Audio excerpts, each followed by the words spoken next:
Senator Mark. Thank you, Mr. President.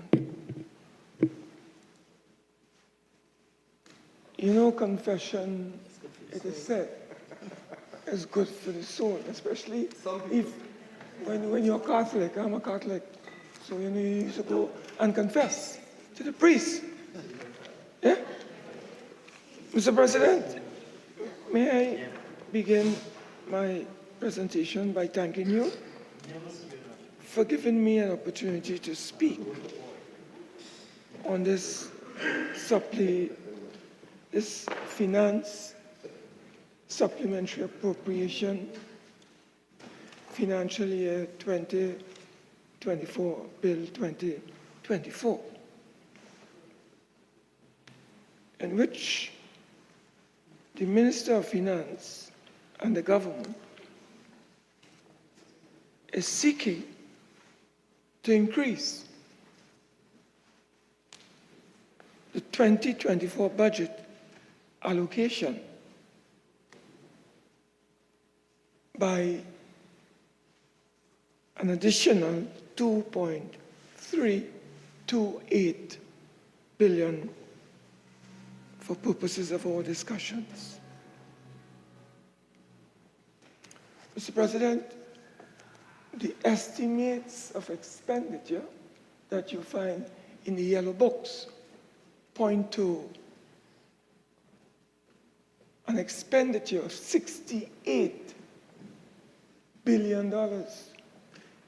When you add $68 billion to this 2.328, we are having a situation, Mr. President, if all goes well, and if at the end of the day the minister reports,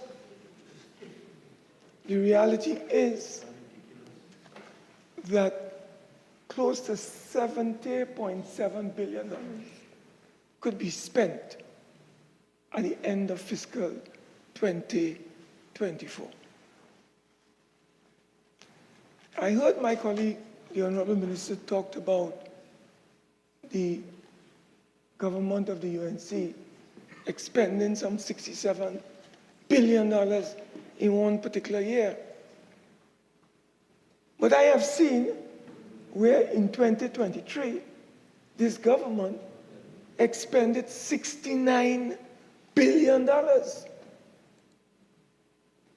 $69 billion. We're talking about $67 billion. But you went to 69.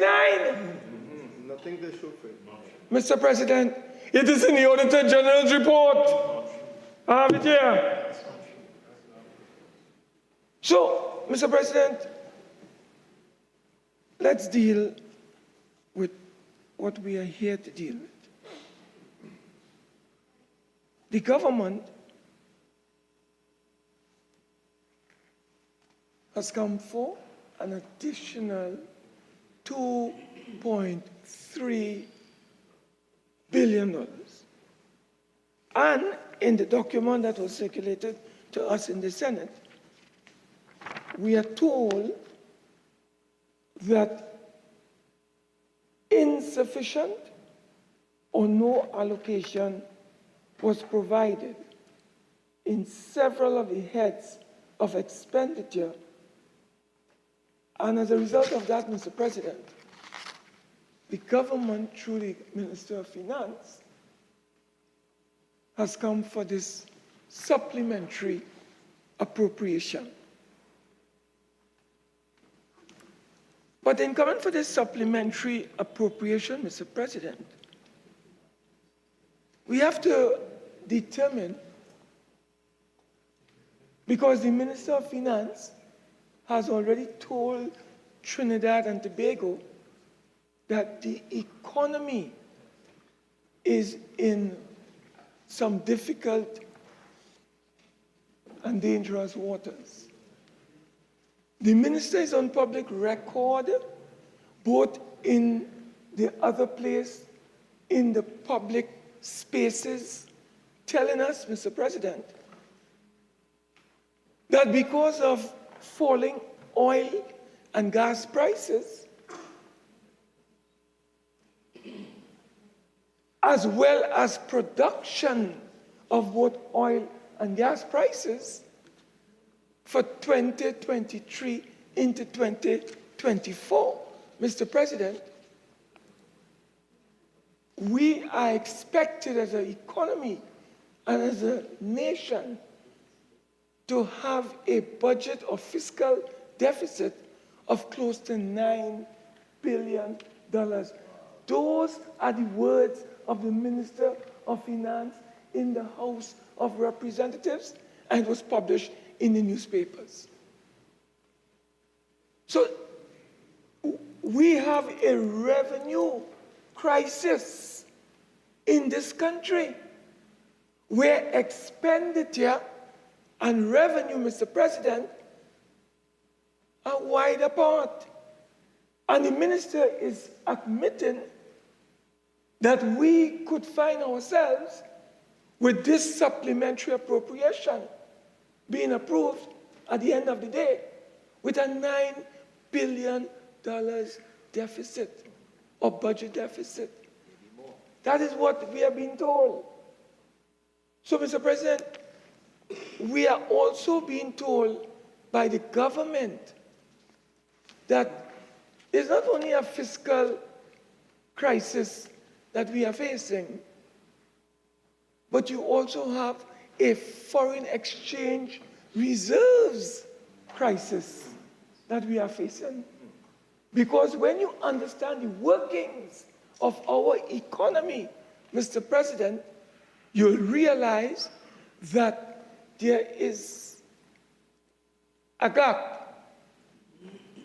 between what we are able to trade and earn foreign exchange and what we are able to trade.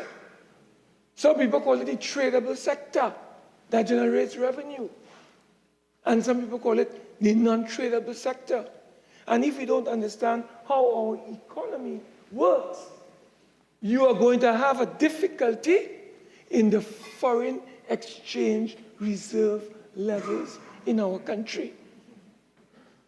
So here it is, we are being asked to supplement the budget by $2.3 billion. But Mr. President, we have the data.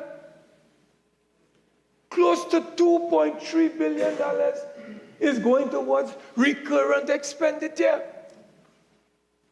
And in terms of capital program, or what we call PSIP, you're talking about just about $4 million. So where is the value added going to come from? Where is the revenue generation going to come from? Mr. President, where are the jobs going to come from? Where? And then you have a minister coming here and giving us, painting a picture as if all is hunky-dory in Trinidad and Tobago. Barbarians are at our gates.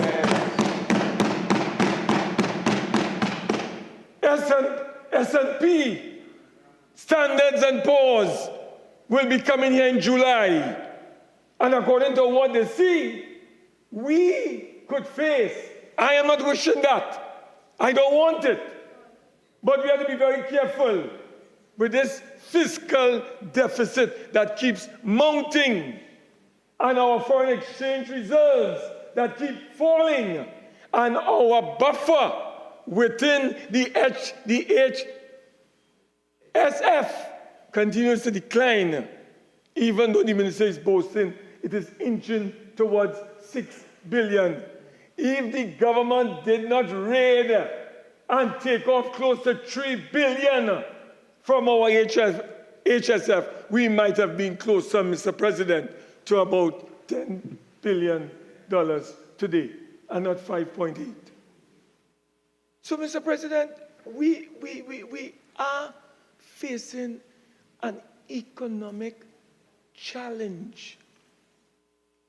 And that is why we have made it very clear that even the Minister of Finance in a public affidavit. I have it here, but I study it, so I have it in my head. So I don't need to go and quote it, Mr. President. But I'm dealing with our economy because always remember, we are talking about the fiscal package for 2024. And the government is coming for an additional 2.328 billion. That is what we are dealing with. So there has to be a holistic approach to our analysis of what is before us. So, Mr. President, we have to look at our fiscal deficit. We have to look at our rising debt. I was shocked to hear our Minister of Finance telling Trinidad and Tobago that he's about to go on another roadshow to raise foreign exchange on the international capital market. Mr. President, do you know what is our foreign exchange, our foreign debt right now? It is close to 5.4 billion US. You know what is our foreign exchange reserves as we speak? $5.4 billion US. So if you minus that from our payment that we owe to foreigners, we bankrupt. So what the Minister of Finance is telling us, he is going to raise, and that means borrow through a bond, maybe 500 million US, maybe $1 billion US, to do what? To artificially prop up our foreign exchange reserve. There is no genuine attempt on the part of the government, Mr. President, to generate new revenue streams for our country. We have today in Trinidad and Tobago a modern Julius Caesar Augustus, ruthlessly oppressing his subjects. Through what, Mr. President? Tax, tax, tax. Borrow, borrow, borrow, and spend, spend, spend. That is the philosophy of the PNM. There is no other, Mr. President, any positive, visionary approach to transforming structurally our economy. So you know what, Mr. President? The minister goes to another place and he says, if I do not get what I describe as my financial mongoose gang, called the TTRA, in place, we dead. So it's tax, tax, tax. Mr. President, Winston Churchill said, you cannot tax a nation into prosperity. You cannot do that. Mr. President, you have to diversify. You have to transform our economy. You have to attract foreign direct investors into our country. So here it is, we are going to borrow 2.3 billion, but 99.5% of it is going into predictable expenditure that anybody could have predicted. Gratuity, contract employment, lease and rent of buildings, salaries and wages. Mr. President, those are predictable expenses. But why did the government not budget for that? You know why, Mr. President? There's an international benchmark that says do not go beyond 3% of your GDP. Otherwise, the S&P and Moody's and the IMF and the World Bank will look at you unfavorably. So you know what is our GDP? In terms of the budget deficit, 2.7%. So they suppress so that they can make the 3%. And they now come back here for what they were supposed to put into the budget when we came here in October. Predictable expenditure, Mr. President. That is what I call it. So, Mr. President, let us understand that some of the items that are before us today, and I just want to deal with a few of them. You look at the Ministry of Education, and there's an item, Mr. President, called short-term employment in this document that you passed on to us. You go to the Ministry of Rural and Local Government, there's the same item called short-term employment. And what is short-term employment, Mr. President? They didn't define it. But I, as an industrial relations experienced person, understand what short-term employment means. Mr. President, it means that if you're employing somebody for 3 months, maybe a minimum of 6 months, short-term employment. So you can employ persons max 6 months and then fire them and bring them back for another 6 months. My understanding is that in the public service today, the government has created close to 20,000 workers on short-term contracts in Trinidad and Tobago, undermining the Public Service Commission that is responsible for hiring and disciplining and transferring workers. That is the job of the Public Service Commission, not a cabinet. And the cabinet continues, Mr. President, to undermine the Public Service Commission. So here it is in this document, Mr. President, that we have before us. The Ministry of Education is given a certain quantum of monies for short-term employment. As I said, so too local and rural development. And, Mr. President, I looked through this document and I've seen no policy. There's no transparency. There's no accountability. We don't know how people are being employed on short term. You must have a party card. You must wear a balize to get into the Ministry of Education. Look, even the Auditor General had to comment on the dangers faced by Trinidad and Tobago government by continuing to employ people on short-term employment or short-term basis or tenure or periods. But the government continues. Mr. President, could you, in the Auditor General's report for 2022, the government of Trinidad and Tobago spent $230 million of our money on short-term employment. And there is no policy established by the government, Mr. President, to determine how people are employed. So is their friend, their family, their party hacks. That is a criminal offense. That is an economic crime. You cannot use my money, Mr. President, in that kind of way. Senator Mark, just be careful about all right, phrases that you're making. I apologize to you, sir. Yes, you could be imputing improper motives, so just be careful. Yeah. So, Mr. President, all I'm saying is that you cannot use my money because every time I get paid, I'm missing money. You know why? The taxman take it out.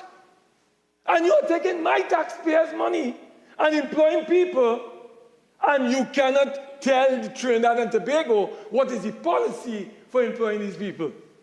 Mr. President, that is wrong. In 2023, the government of TNT spent $300 million, according to the Auditor General, on short-term employment. How can that be fair?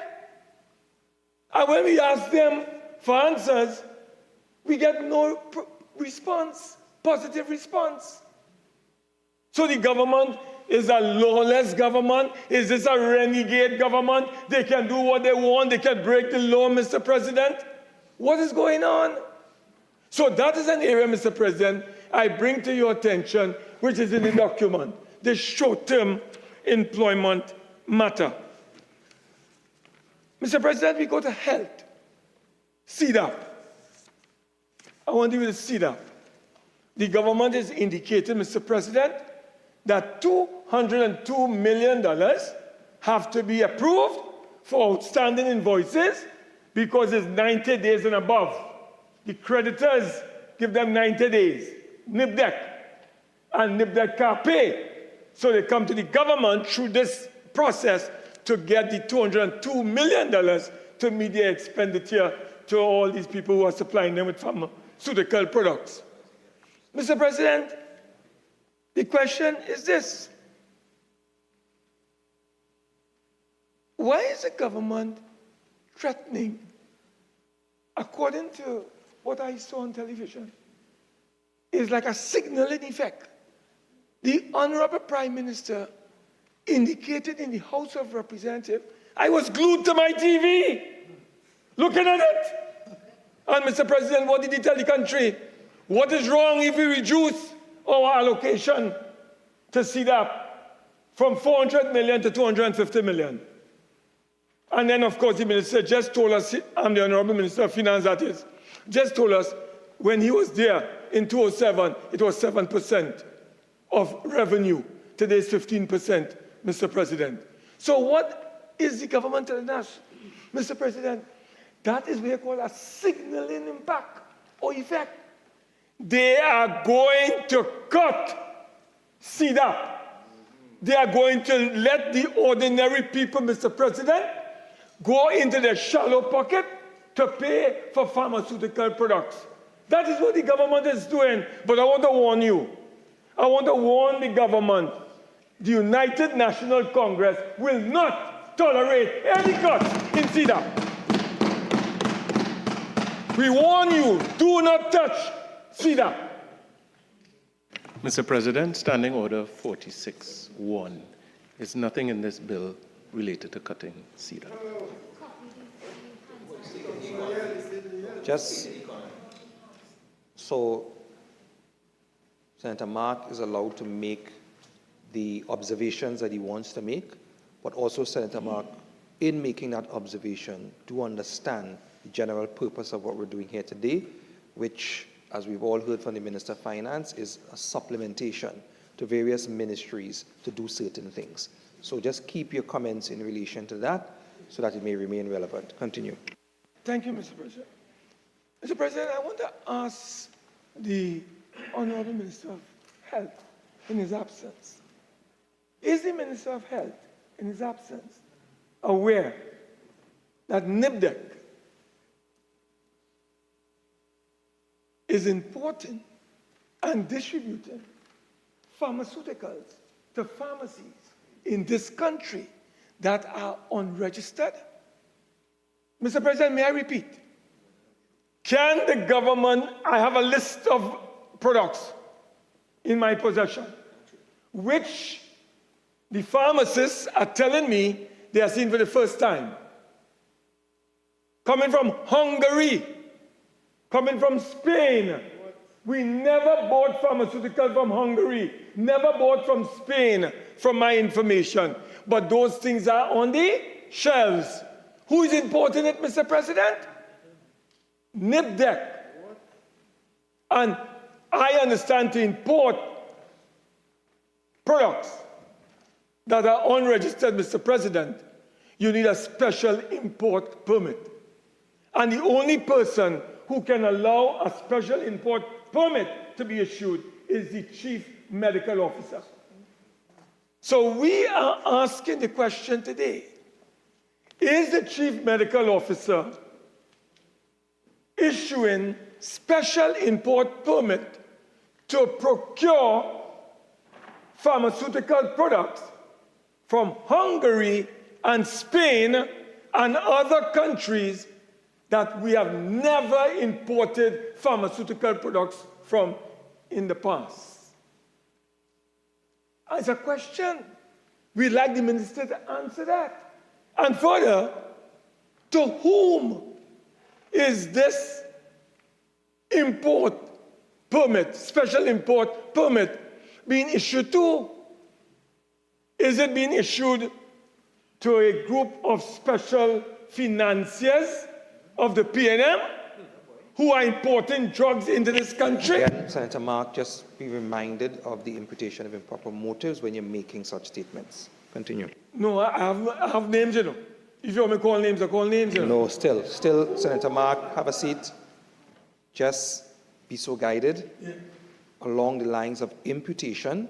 Just be careful of how you're phrasing your sentences. And I take full responsibility for what I'm saying because I have the evidence.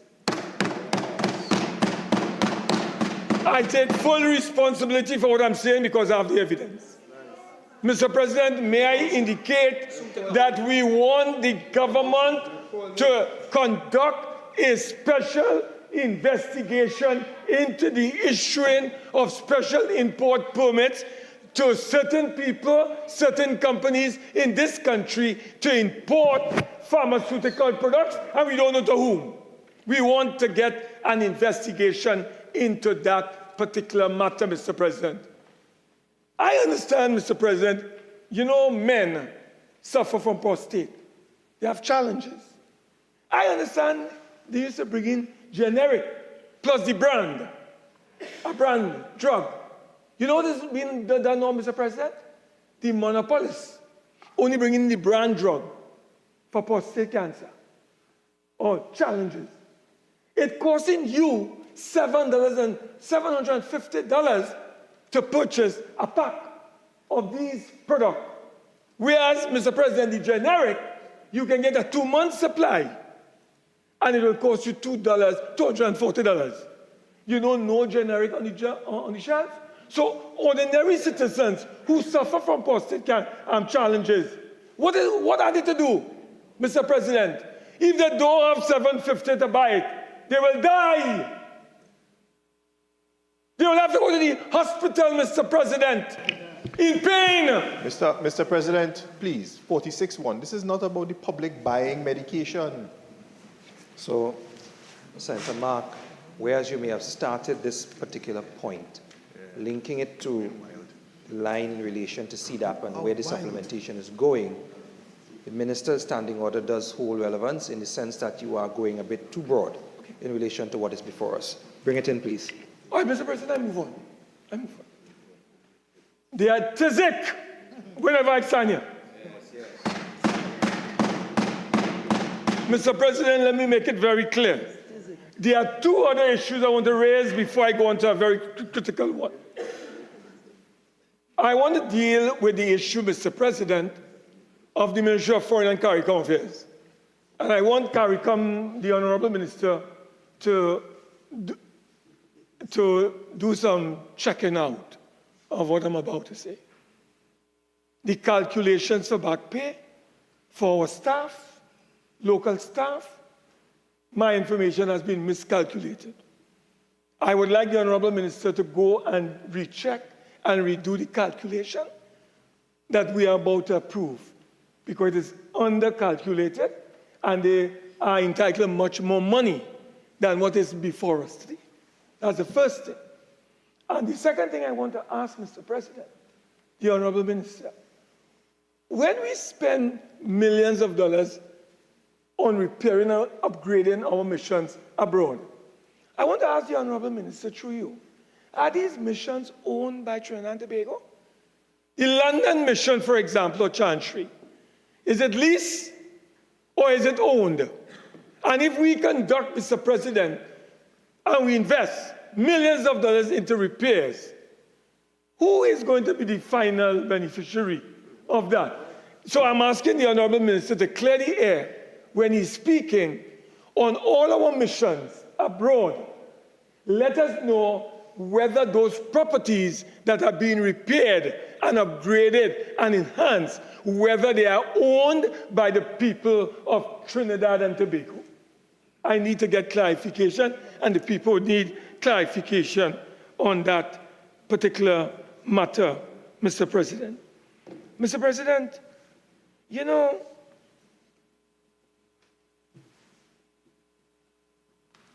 Sri Lanka had a crisis. And the crisis dealt with foreign exchange reserves. They crashed. And Mr. President, because they used to import fuel and food, there was a crisis in Sri Lanka. Riots took place. President run out of the country. Prime Minister run out of the country. You know why, Mr. President? The masses got angry and they rose up together. Phoenix. The question that I want to tell this government, to advise them, be careful.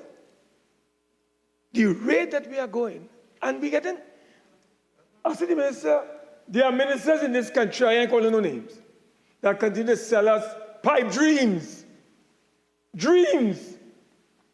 oil, gas.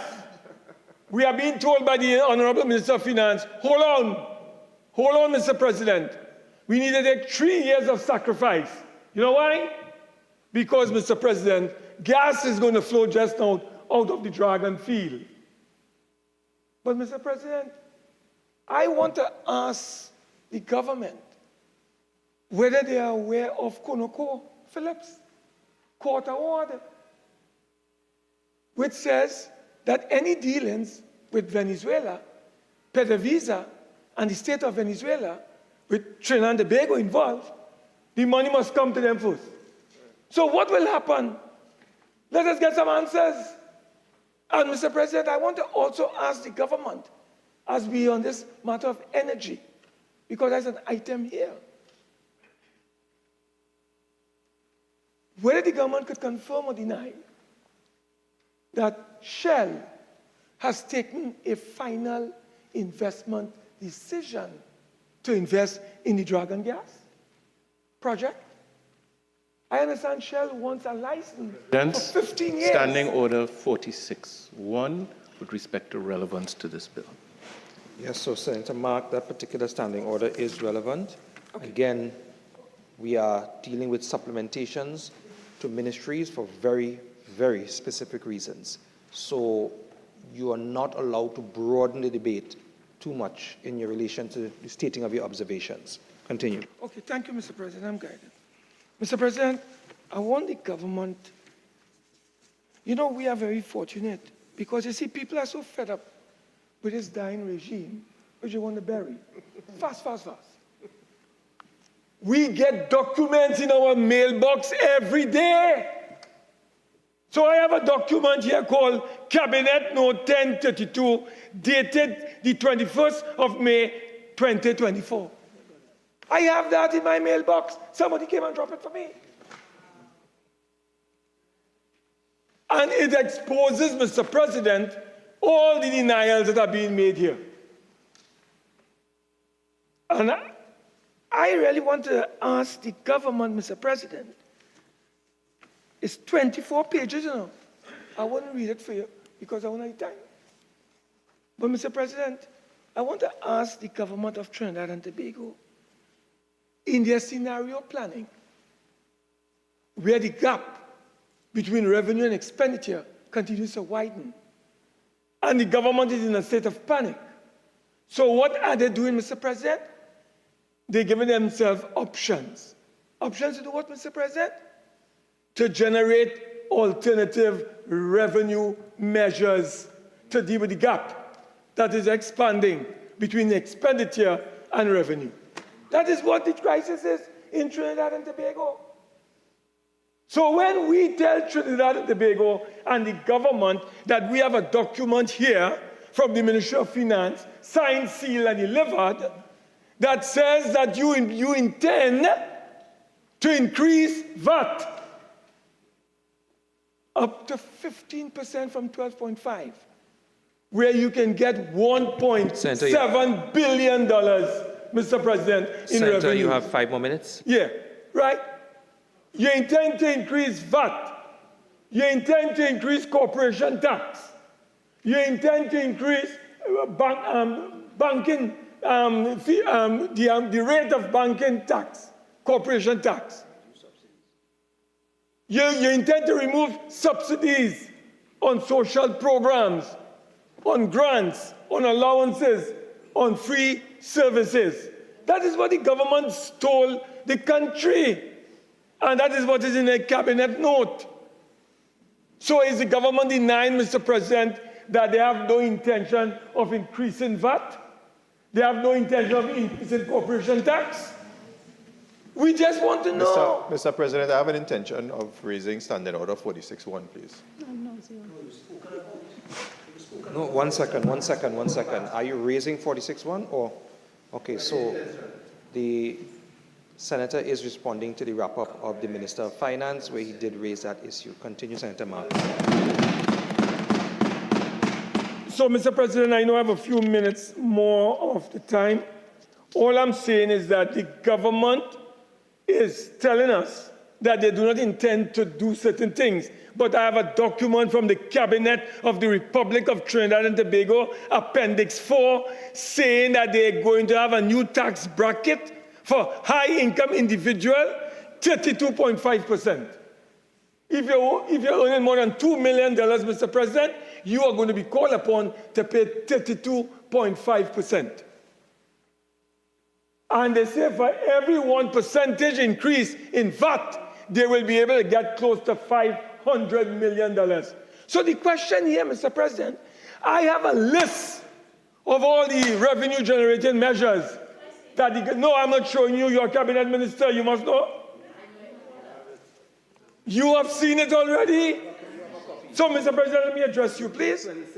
Mr. President, all I'm saying is that the government must come clean and tell Trinidad and Tobago they are economically bankrupt, they have collapsed the economy, they are broke, and therefore, Mr. President, they have brought measures into the cabinet, through the cabinet, to do what? To raise close to $4 billion.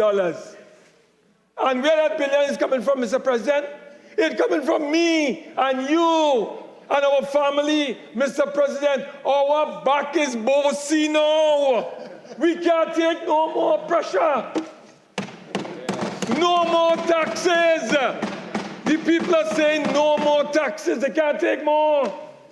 I want to warn this government, Mr. President, you're going to have a social riot in this country if you continue to pressure the poor people in this country.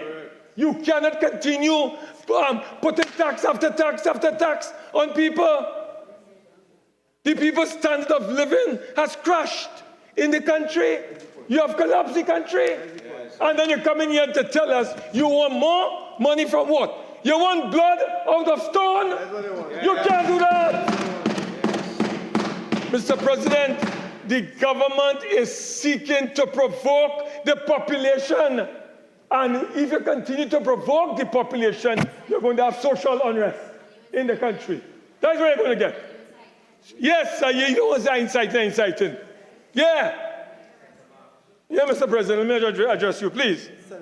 So, Mr. President, all I'm saying and saying is that we must face the reality of TNT. We are in trouble. Fiscal deficit is on the rise. Debt is on the rise, Mr. President. Income is falling in Trinidad and Tobago. Balance of payment is in trouble. Oil and gas production is down. Oil and gas prices are down, Mr. President. The government must come here real and sit with us and come with a plan to rescue Trinidad and Tobago. We will work with the government. We want to work as a collective to rescue our country. But you must be real. You must come with real plans. You must tell us the truth, Mr. President. Credibility, integrity, trust, and confidence. Critical, Mr. President. Mr. President, I know that I have a few seconds again with your leave.